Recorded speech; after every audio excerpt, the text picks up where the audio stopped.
Welcome to the Tuesday, July 19th meeting of the Transportation Infrastructure Committee of the Metropolitan Council. I see council members Young, Allen, Bradford, Cash, Gamble, Henderson, Hurt, Nash, O'Connell, and Swope is present. That is 10. We are going to begin very quickly with some words of wisdom from our friend John Honeysucker. And Mr. Honeysucker, you are recognized at the back. Good afternoon. John. Good news only. John, always good news when you talk about trash. So thank you all again. I know several of you saw us last night. Sharon, if you come on up for me, please. I just want to give you a positive overview of the direction the department is headed in right now. Waste services, I want to break it down into two components, the operational component and also our service delivery operations. As you all are well aware, we've been challenged with Red River and the bankruptcy aspect. Well, they have actually, that's part of the late file tonight. The sale was finalized last Friday morning around 9 o'clock to another person. That'll be a company that'll be taking over that. So that's a positive thing. So that's probably why it was delayed in filing, because we wanted to make sure, absolutely sure, that this sale would go through. As you know, we're still dealing with the global effects of the parts and then dealing with fleet. Our general service department is doing a great job of trying to help us expedite and get our equipment up. They have actually prioritized that, and they've been doing a great job of that. Unfortunately, the parts are still an issue, and that's out of their control, but we have been able to maintain. And the thing that we've decided to do, instead of being reactive, we're being proactive and making sure that we not only have different vendors that we can actually rent trucks from and utilize other sources to make sure that we would not have a delay in whether it be recycle and or trash. So I assure you, we will not be suspending recycling anymore. But we have made the necessary changes to be proactive to get that win. And we also definitely appreciate the council's support, because without you all in the administration, we will be struggling right now. With that, I'm going to turn it over to Sharon to talk about our service delivery operations. Thank you, John. So I know for a long time we've talked, when we've come up here, we've had to talk about instability, and what we're moving towards now with the two contracts you all be hearing about today and be hopefully approving at council are attempts to get us out of that, closer to the stability we need, and hopefully in a world where nobody ever says the words Red River ever again. So we are going to be bringing, yes, thank you, yeah. We're going to be bringing to you the contract for Waste Pro for residential trash collection services. They applied or submitted a proposal at the same time Waste Management did, just took a little bit longer to bring that contract forward. It's extremely similar to what you already saw with the Waste Management contract, and they're a great mid-sized company that work in Middle Tennessee and some other parts of the Southeast. I think they have already been helping us over the last 6 months with recycling collection, creating a gap so that our staff on recycling could address trash issues as they came up. But with things stabilizing, we're going to revert back to picking up recycling in-house completely. And also the platform capital, which is coming to you. We are moving from a scenario where most of our customers are picked up by one hauler to a much more balanced view where we have multiple haulers picking up, which is going to put us in a situation where if one of those haulers has an issue, we can address it. The great thing about the contracts that we're engaging in now with Waste Management or Waste Pro, we can add, if needed, routes to them by simply a letter of agreement. It doesn't even have to come before council. It is part of the wording in the contract. So if the incoming company has an issue, we have pieces in their contract that would allow us to take away routes, and in the other two, Waste Management, Waste Pro, they could take on routes. So we've learned a lot over the last I don't know, it's been several years now, and it's exciting to get to a point where we're finally cutting ties with Red River and moving on into the future. So really appreciate y'all supporting this legislation. Councilmember Allen, looks like you're gnawing at the bit. I have a question. I can either ask it when we look at the contracts or now in general, and that is, if y'all could just reiterate again what the consequences of non-performance, or what's included in the contract to incentivize good performance and de-incentivize non-performance. Yeah, so all of our contracts do have a section of liquidated damages where if there are excessive misses or things like that, excessive calls to the hub, we can deduct from the money that they would be paid. In the case of the company that is going to be taking over for or buying the Red River contract, those consequences go a step further, and we can actually take away entire routes based on poor performance. So it is a completely different world when it comes to how these contracts are set up and the flexibility that Metro has that we've not had over the past almost 20 years, 18 years, something like that. It's been quite a ride. Councilmember Bradford. Thank you, Chair. This question is pretty much for Mr. Honeysucker. I know in conversations that we've had with us, as in your new role, as you were looking through the Red River contract and you were just amazed by how it was written, do you feel comfortable with how these new proposals have been drafted? Do you believe that they are completely better and more in favor of us than the previous contract? Thank you for that question, Councilman. Absolutely. What we've dealt with in the past, unbeknownst to us and way before myself and Sharon, it was just not a good contract for the city. We have basically went down. We've got great guidance from Councilman Mendez and our other legal team to make sure that we draft this to where we are in control of this contract and that we will not be put in the position that we were in the past. And my last question is a follow-up. I understand the nature of why this was late filed, but is there a time component? Does this have to be approved tonight? Because I would like to be able to have the council have an opportunity to look at some of these details before we commit ourselves to another long-term contract. Well, Councilman, one of the things that we were really trying to do prior to this, we wanted to wait until the sale was finalized. That numerous times they tried to approach us and move a lot faster. We wanted to come tonight to give you all with full transparency. This is what we're faced with. It is a little pressing, and I know that's something that the council typically does not like to do, to have some at the last minute, and that's absolutely what we're not trying to do. But when we're under certain situations such as the bankruptcy, it puts us in a little different dilemma with that. Sharon? Yeah. And also, I do want everybody to know that the company that's buying Red River is not going to be in a long-term contract. This contract will end in November 2024.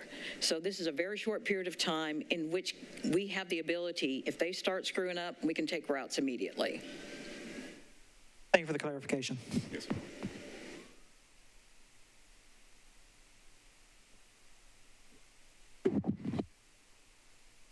All right. Thank you, Mr. Honeysucker. Also, after we get through our legislation today, we have Brad Freeze and John Bogosian from NDOT on a quick update on Vision Zero, as well as some changes to the in lieu fee for sidewalks. So if we can actually probably do most of our legislation tonight, we can get through it on the consent. I am going to ask this before I suggest it. The late resolution that was just discussed, since it's kind of been discussed already, is there any objection to me including that on the consent agenda? All right, seeing none, here is what I am recommending to be heard on consent.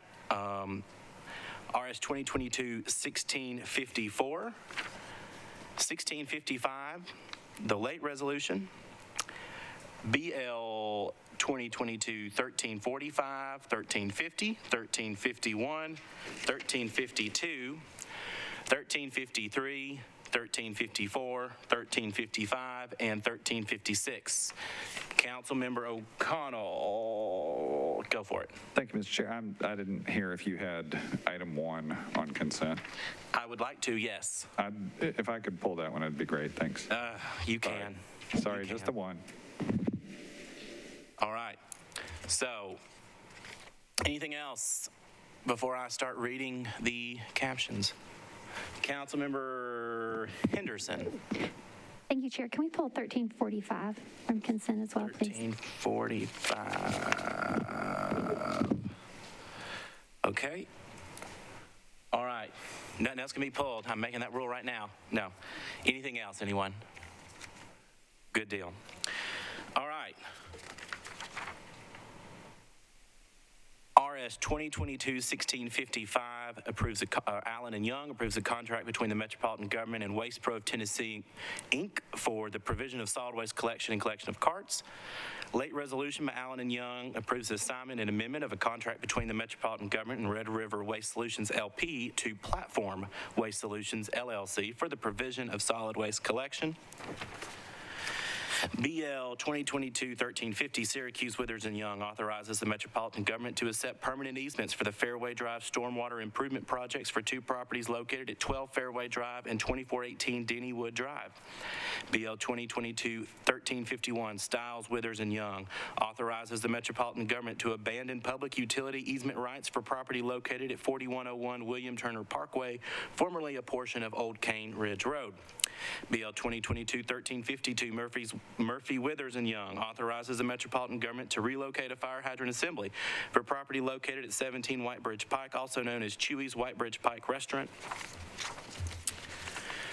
BL 2022-1353, Withers and Young authorizes the Metropolitan Government to accept new water and sanitary sewer mains, fire hydrant assemblies, sanitary sewer manholes, and easements for property located at 4775 Drakes Branch Road, also known as Drakes Branch Phase 2. BL 2022-1354, Cash Withers and Young authorizes the Metropolitan Government to abandon existing water and combination sewer mains, combination sewer manholes, and easements, relocate a fire hydrant assembly, and accept new water and combination sewer mains, combination sewer manholes, and easements for two properties located at 2600 Jess Neely Drive and 2555 Weston Avenue, also known as Vanderbilt Athletics Phase 1. BL 2022-1355, Rutherford Withers and Young authorizes the Metropolitan Government to accept new water and sanitary sewer mains, fire hydrant assemblies, sanitary sewer manholes, and easements for four properties located on Cane Ridge Road, also known as the Parks at Cane Ridge Phase 1. And BL 2022-1356, Murphy Withers and Young authorizes the Metropolitan Government to accept a new sanitary sewer main, sanitary sewer manhole, and easements for properties located at 409 and 411 McAdoo Avenue. That is the consent agenda. Is there a motion? All right, it is properly moved and seconded. All those in favor of the consent agenda indicate by saying aye. Those opposed, any abstentions? That is 10 in favor, 0 against. That now brings us to item number 1, RS 2022-1654 by Allen and Young. Approves an application for a congestion management air quality improvement grant and accepting a CMAQ grant through an intergovernmental agreement from the Tennessee Department of Transportation to the Nashville Department of Transportation and Multimodal Infrastructure for the acceptance of work to implement the Nashville Connector Transportation Demand Management Center. Councilmember, well, first we'll get a motion. And second. All right, I'm going to come to you, Councilmember O'Connell, since you wanted to pull it. So pull away. Thank you, Mr. Chair. I had some curiosity about this and wanted to touch on it at least briefly in committee. We've certainly heard about the plans for the Traffic Management Center. This is new. I had not heard anything yet about the Transportation Demand Management Center and just would love for the department to give an advisory about how that center will be set up, what the CMAQ grant offers, and what we plan to accomplish with the grant. Thank you. All right. Who wants to take that? All right. Mr. Freeze. Oh, maximum number of, I have too many mics on. Pause. Now try. Can you hear me? Yes. All right. Thank you for the question, Councilmember. It is actually funding that we have been previously awarded that actually funds staff positions actually to help build our traffic demand management, travel demand management program. So they will be working with businesses here in Tennessee, in Nashville, in the area, in Middle Tennessee, and in the county to help support travel demand management. So it is essentially really funding of staff positions actually to help us move forward, and this is what our grant was for. Great, thank you. And Mr. Chair, just a quick follow-up. I know historically we have housed some of those staff positions in the planning department. Is this expected to be a joint effort, or is NDOT kind of assuming full responsibility for TDM roles? We are assuming full, Councilmember, we are assuming full responsibility. However, they will always be a part of those discussions. We don't want it to be perceived that they won't be involved. No, I understand that, and I appreciate that. I just want to make sure this wasn't duplication of effort. Appreciate it. All right, thank you, Councilmember O'Connell. Anyone else? Councilmember Allen. Thank you, Mr. Chair. So does this also involve software and smart lights and things like that? Is that part of this, or is this just the working with the businesses part? It does not include smart software in lights. No, it is actually for the actual travel demand management program as far as working with businesses, doing education, forming those agreements and partnerships. And do we have software that does do that in place now? We have software that collects data. We have data that we've actually used before in the past that actually helps us. We do not have software that helps us analyze travel demand management. Let me ask one more question. You may. Do we have at intersections any kind of analytic data gathering stuff that says this light stays red forever when there's no one there and we should change the signal, or is that still all done manually? It is done manually at times. We do have Centrax, which is our signal operations software. Okay. So that actually helps us monitor our signal system. In the future, with our traffic management center that we are moving forward with deployment, we will be capable of monitoring our signals and being more proactive in Great. how we respond and adjust to that timing. Great, thank you. All right, Councilmember Henderson. Thank you, Chair Young, and thank you, Chief Engineer Freeze. I think some of the confusion maybe came in the caption because we're talking a lot about transportation centers, right? So there's a Nashville Connector program. Transportation demand management is also a program. Here it says a center. To Councilman O'Connell's point, previously housed in planning, now with the advent of the DOT, can you share, since this is kind of positioned from a grant perspective as a continuation of Nashville Connector and the program is initially established, can you share what has already been funded into that program and what has been accomplished, how many people were staffed previously, and how many are going to be staffed? So this is a continuation grant. I don't think this body has had much visibility, nor the community at large, on what transportation demand management actually is. So if you could just kind of nutshell elevator speech that and just give us a little bit of the history, where you've been, where you're going. Yeah, sure. Thank you. Good question, council members. So we have, in the past, the grant have funded 3 positions. So we had 3 positions that we actually moved over from planning. And there was a lot of outreach and marketing developed as part of the previous grant program. In addition, there was a lot of data that was gathered as part of that helped us analyze trends and look at things. This is actually a continuation of that and moving forward in actually deploying some of the things, some of that earlier work, but also it includes the continuation of those staff efforts, having that Nashville Connector staff in-house. Okay, I appreciate that. I guess the previous grants, have those all been just spent down on the marketing effort and staff heretofore? Yes. Okay. The majority was spent down on those projects, correct. Okay, and the match I'm seeing is $350K coming out of WEGO's budget?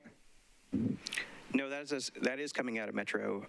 That is coming out of Nashville DOT's budget. Okay, even though the grant application says WEGO? Well, yeah, I think it is a partner. The grant submission was a partnership with WEGO. I do believe there is WEGO dollars associated with that match. That is correct. But it is a partnership between us and WEGO. Okay, and can you explain then in a grant match like that, an 80-20, from whence that is coming? Is it coming out of operational budget? I mean, again, here it says $350K from WEGO. So can you just, from whence does that come? I assume y'all were anticipating this application, or it looks like maybe you made it prior to I'll have to get back to you on the specifics as far as the business unit that came from. I do know that we have a business unit that is set up specifically for matching fund contribution based on grant submissions. I'm assuming that it's coming out of that business unit, but I'll have to get back to you specifically on that. Okay, and last question as far as kind of deliverables on this grant and what staff is charged with. Previously, I know there was kind of the interaction with large corporations, like an Amazon saying that, from a mode share standpoint, how many people they wanted walking, biking to work. Is Councilman O'Connell and I and others look towards parking policy, right? And trying to consider, parking cash out, parking garage, moving maybe some of those requirements into Title 17. Does this group or this grant contemplate policy recommendations in that space? And what is the timeline on that? Because this grant is applied for, looks like it's not coming to you until 2023, and that's kind of what I want to understand is the spend down on the previous grant.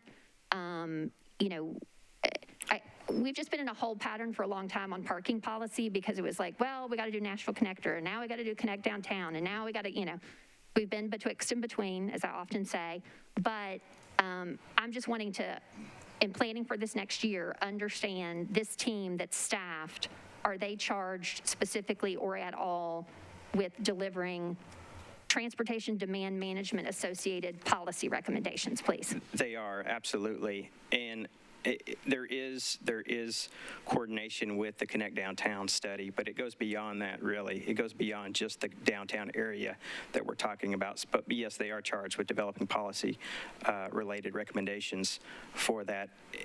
And I will say the previous grant has been closed, working with TDOT and closing, so that grant has been closed. So we are moving forward with a lot of the same principles before, but moving even beyond that. Okay, thank you so much. All right. With that, we are on RS 2022-1654, motion to approve. All those in favor, say aye. Any opposed? Any abstentions? It's recommended for approval, 10 in favor, 0 against. We are now on BL 2022-1115, Mendez, Rosenberg, Allen, and others. Amend Section 13.08.080 of the Metropolitan Code pertaining to the use of license plate scanner technology to exclude assisting with immigration enforcement as an allowed use of LPRs. Do we have a motion? All right, Council Member Mendez, you are recognized. Hi, just as background, this came up, I think, in February, and I deferred it to get it past the budget process.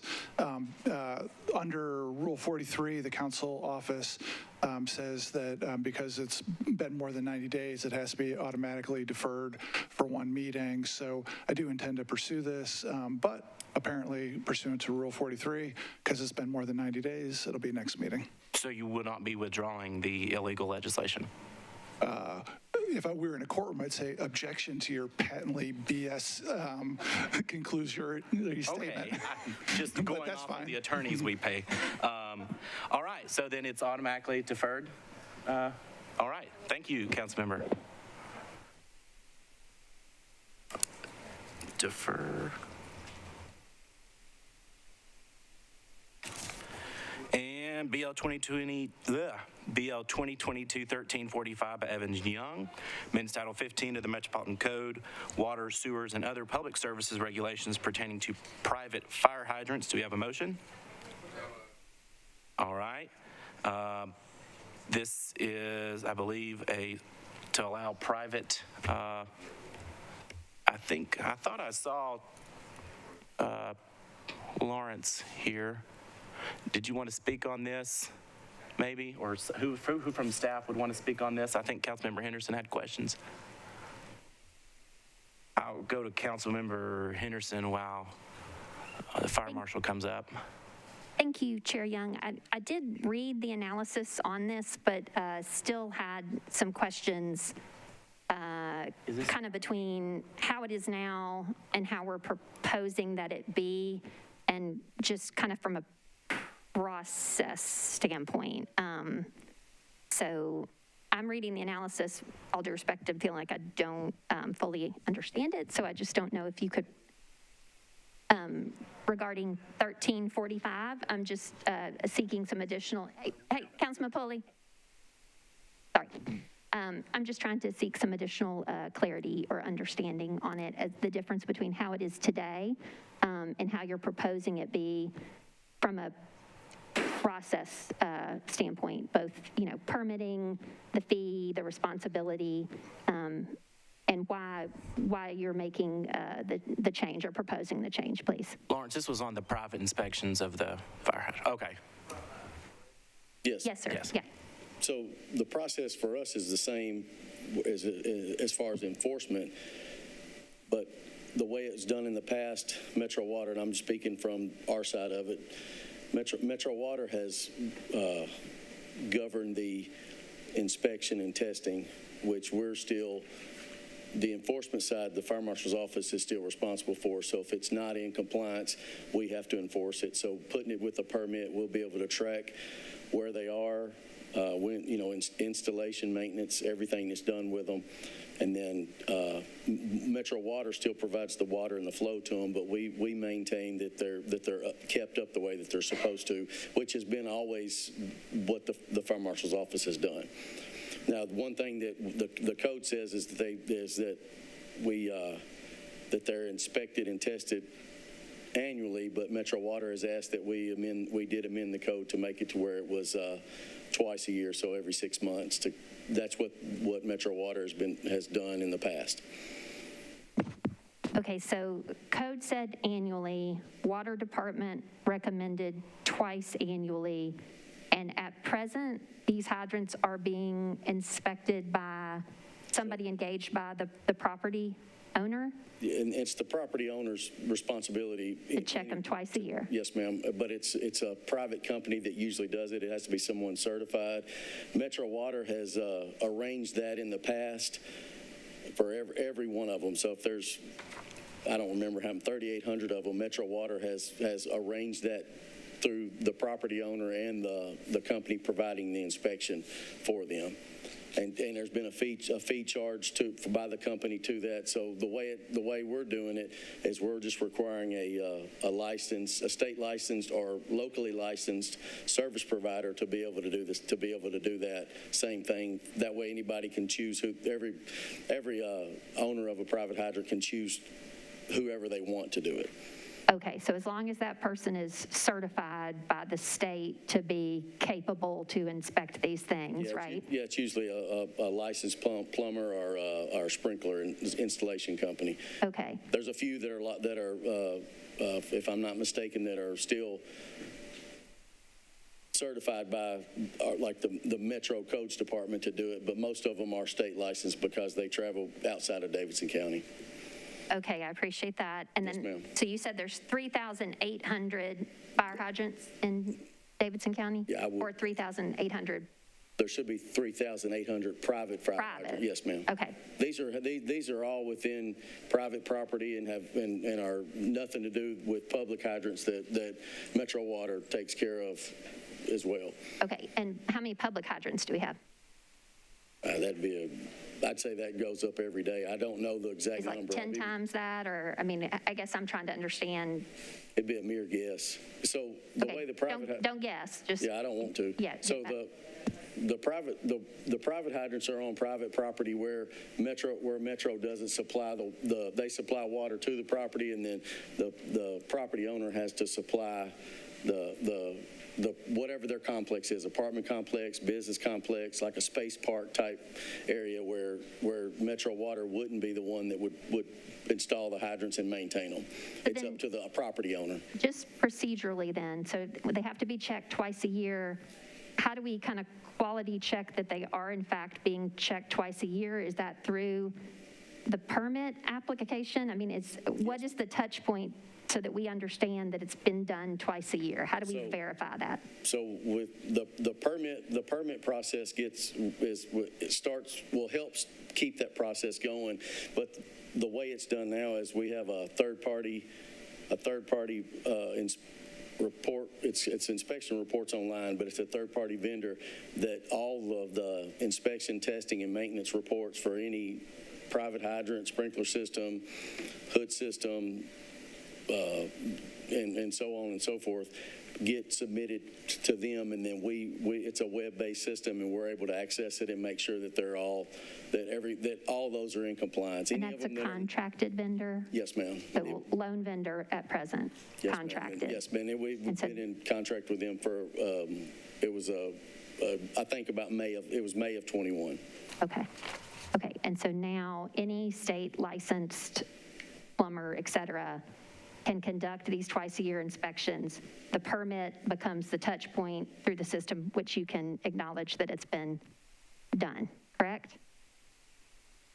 Yeah, yes. There's Okay. Yes, but the permit for us is to be able for us to pay for the efforts that we put in to have to inspect Administer. them when they're not in compliance. You see what I'm saying? So if they're not in compliance, we have to go out and inspect and enforce that they bring them up to what the code says. So if they're damaged or not working, or there's, some of them are in old complexes, old systems, and the fire marshal's office, we do that anyways, but with them being private hydrants, they're growing so many that the permit helps us track them and helps pay for the effort that we put into it. Great. Okay, thank you so much. Appreciate it. Yes, ma'am. All right. Anything else, anyone? Thank you. All right. On the motion to approve BL 2022-1345, all those in favor indicate by saying aye. Those opposed? Any abstentions? Are we still at 10? Yeah. 1, 2, 3, 4, 5. We are. Oh. 9 in favor, 0 against.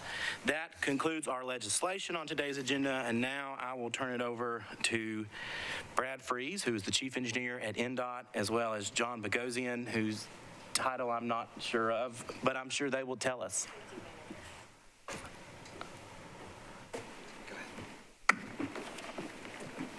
They have an update on Vision Zero. Thank you, Chair. Also going to talk to us about the in lieu of fees. The floor is yours. Yeah, good afternoon. Thank you for the opportunity to come and talk about this. So we're going to give a Vision Zero update. A lot of you have heard of Vision Zero previously. We actually published a Vision Zero plan back in February of this last year. So now we are moving forward another step in developing our implementation plan, which we are now at the end, and we want to present that here before you, give you an update as far as what's in it, what's the difference between that and our Vision Zero action plan, and really talk about what we want to do moving forward. We're actually going to have a resolution that we're going to bring before council.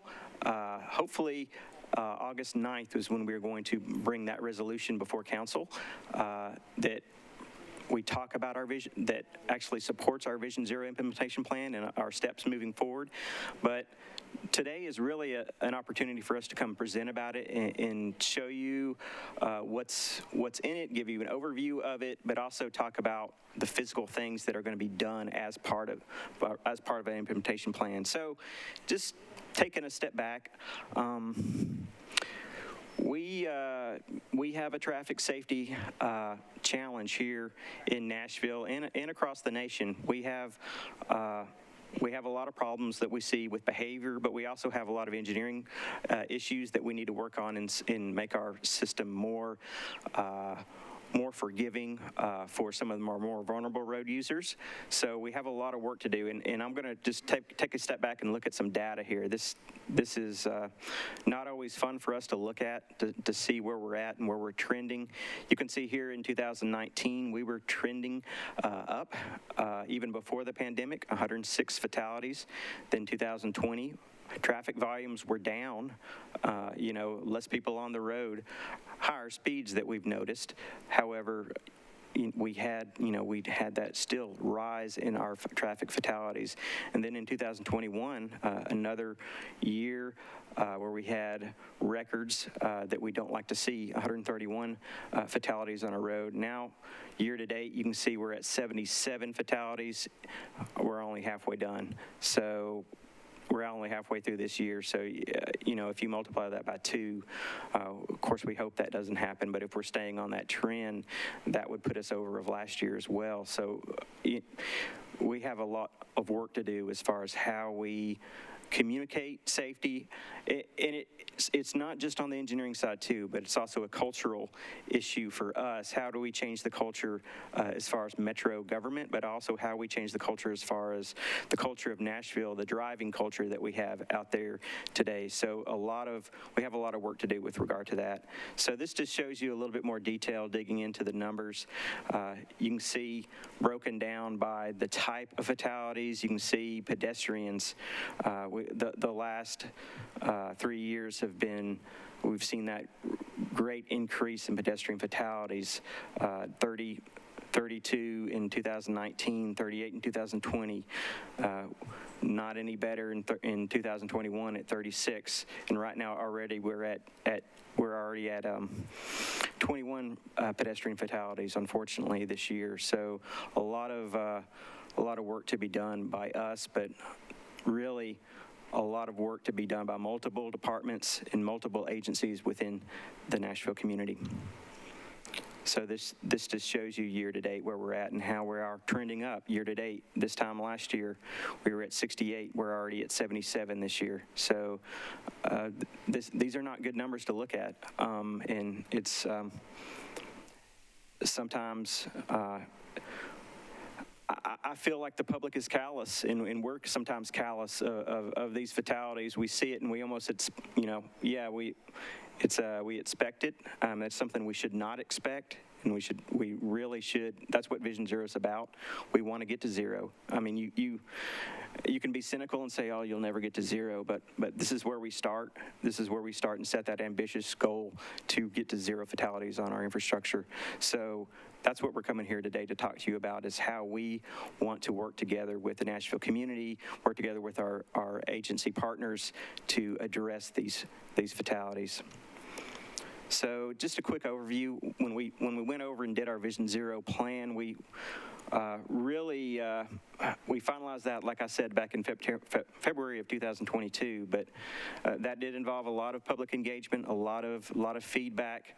We actually had a advisory group that got together, which some council members were actually involved in that, which we greatly appreciate their involvement in that advisory council.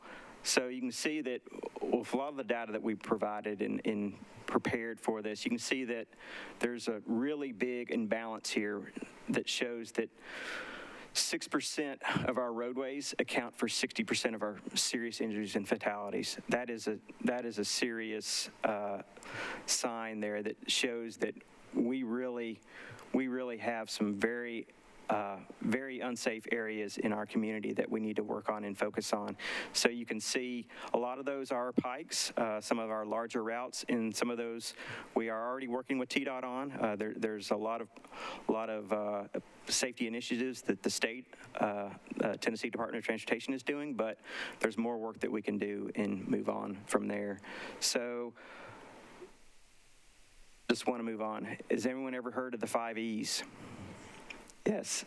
So 5 E's of traffic safety: engineering, evaluation, encouragement, education, and enforcement. And the concept is it takes all of these. It takes all of these working together to really address traffic safety. And something that we can't leave out is equity. That's what we like to call the 6th E. It should be included, but it really covers the whole gamut of these 5 E's. Equity should be included in engineering, evaluation, encouragement, education, and enforcement. It should be embedded across the board when we're talking about this.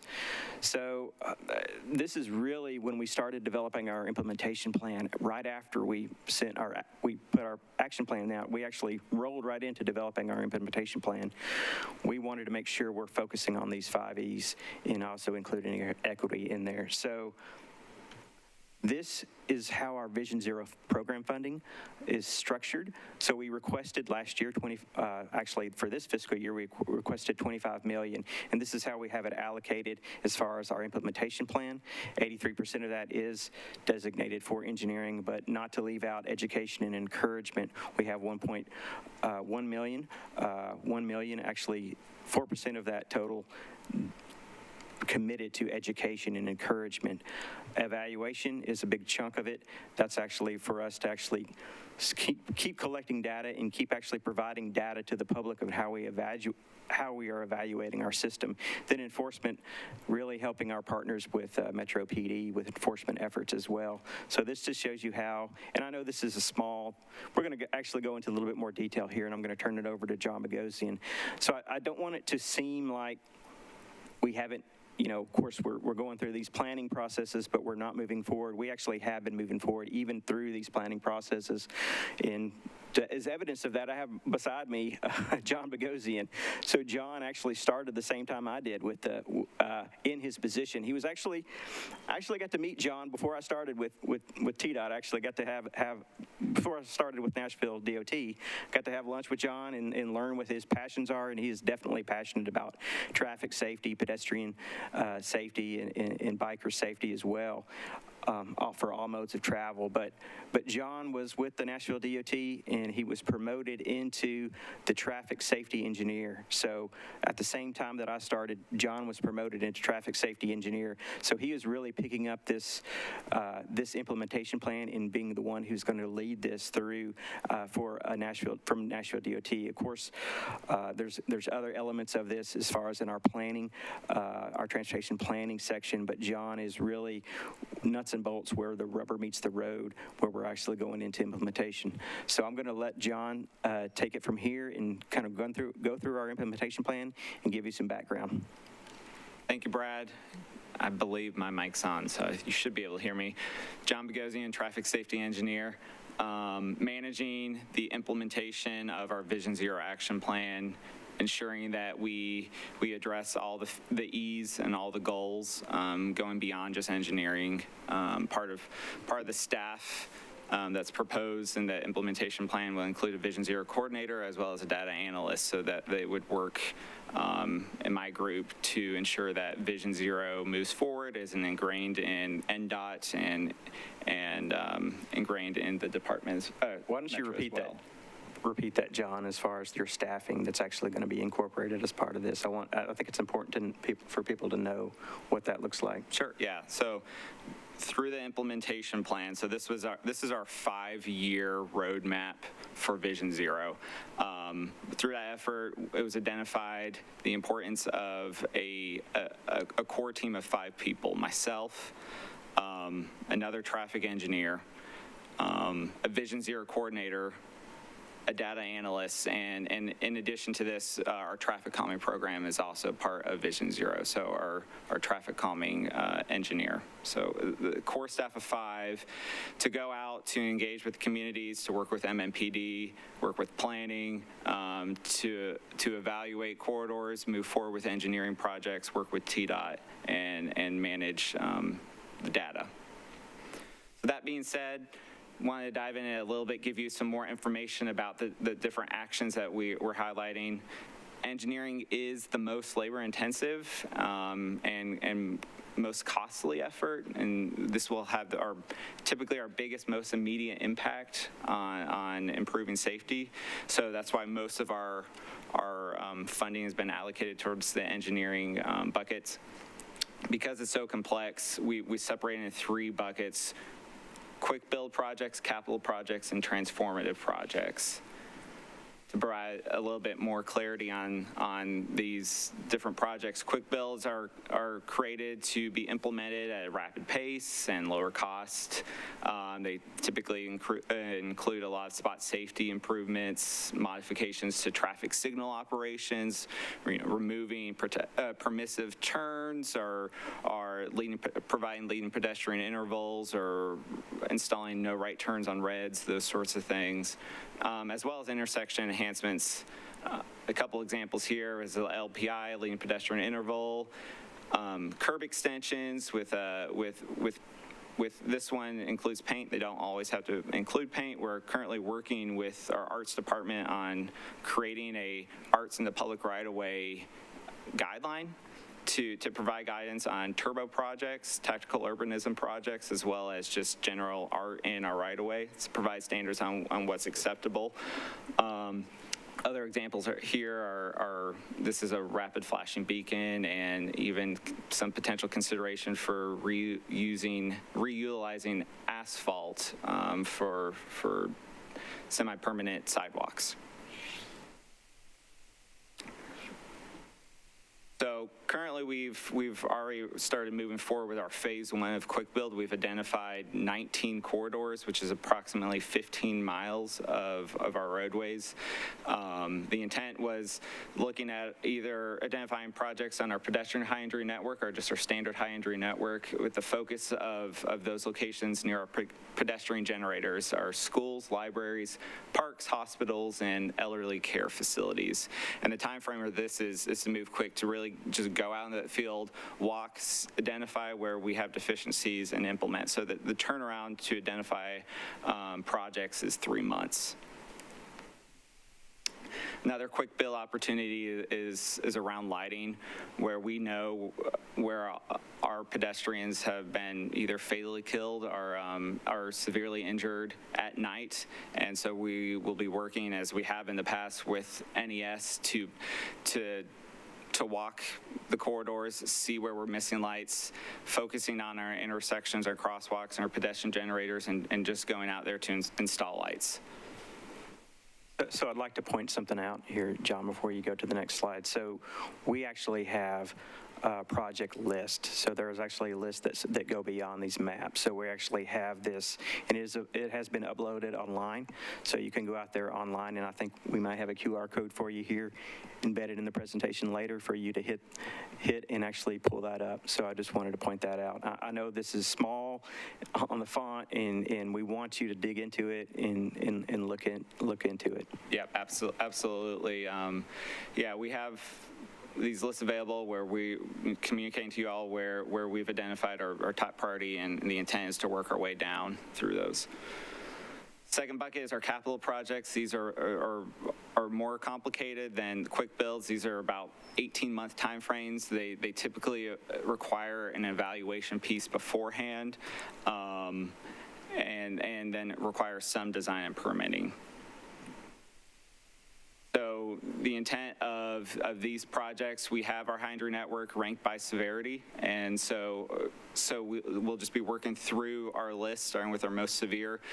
Some of our most severe, have already been under coordination with TDOT, where we've already done some analysis. So we're just working our way through those lists, and per our implementation plan, our goal is to analyze, evaluate, and design and implement 15 miles of roadway per year, with the understanding that it takes some time to evaluate and design. So there will be some backlog in year 1 with more design, but with the goal to construct more the following year. Lastly, our transformative projects, and these are very complex. Usually takes a lot more time and money and resources. The intent of these are to set ourselves up to go after large grants. You all may be familiar with the Safe Streets for All.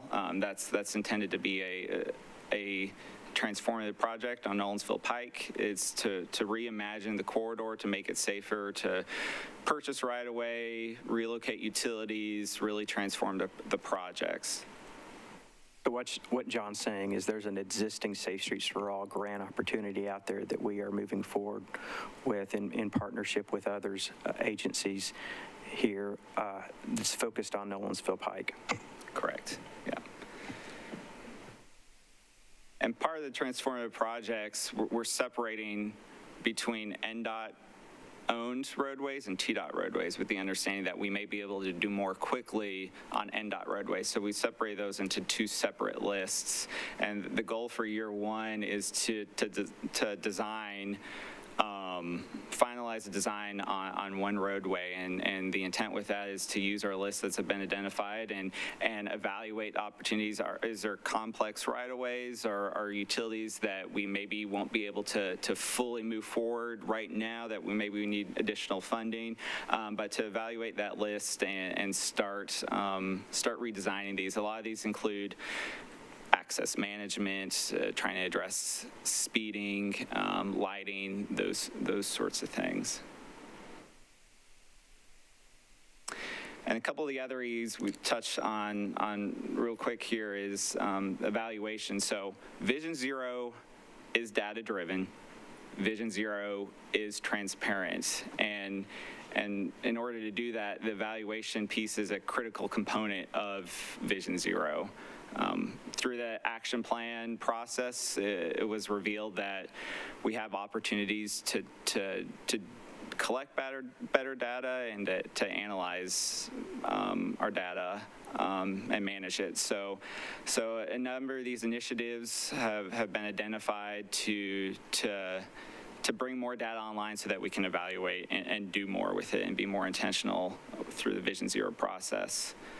In addition, for education and encouragement, there needs to be a culture change at all levels. The people who design the roads, who implement and use our transportation network. And so through these two actions, extensive outreach with our stakeholders and staff and community will be facilitated.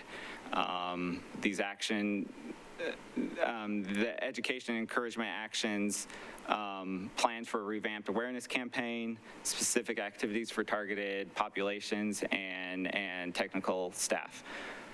So lastly, through Vision Zero, we're collaborating with MNPD to incorporate new enforcement strategies that don't solely rely on physical negative enforcement.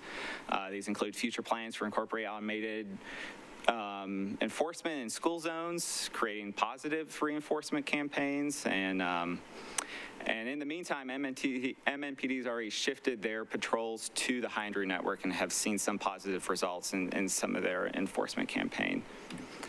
So that being said, as Brad said, we've already uploaded all of our reports and maps to our Vision Zero webpage. So please review it, reach out to us if you have any questions. Yeah, and that QR code should be large enough for you to pick up on your phone. So, yes, well, if y'all can give your update on the in lieu of, because I want to make sure some of us are going to have to slide out here in a minute for other committees. Yeah. Director. Thank you very much. Just also, we will be sending out an email tomorrow to all of council that will include the Vision Zero plan as well as the implementation plan and the presentation. So that will be forthcoming tomorrow morning to all council members. Thank you. Thank you, Director. Go ahead. So the next item we wanted to update you on is annually per code. Yes, ma'am. We don't have time, council member. We need to go on to the next item so others can get to committee. Well, it's just a quick thing. I'm trying to figure out what equity. Yes, ma'am. I'm sure it would make a great email to the department. Brad, please continue. Okay. Well, you don't have to be rude.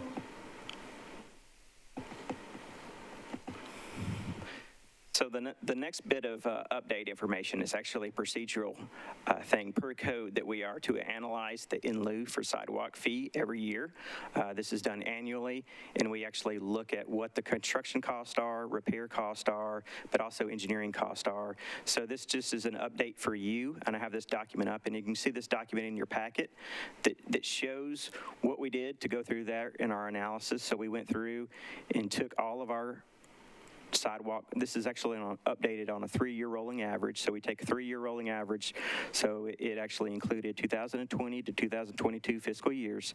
So we went through and did an analysis that actually included, and I have attached in here all the new sidewalk projects that were tabulated as with this calculation, but also the sidewalk repairs that were tabulated on there. So you can see the total there, and then this is a summary of that calculation.